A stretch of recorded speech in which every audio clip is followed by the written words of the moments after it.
Alright guys, this is Dan McGee. We've had a problem with these breaking when we're taking them apart, so I came up with this tool to break these apart without actually breaking them.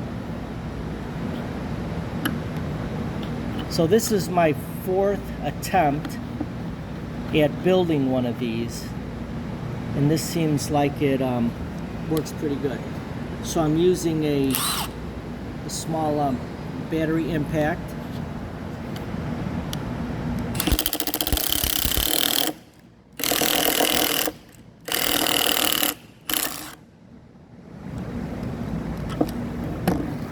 And then you just gotta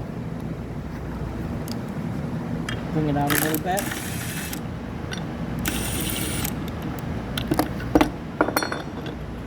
And then that's that.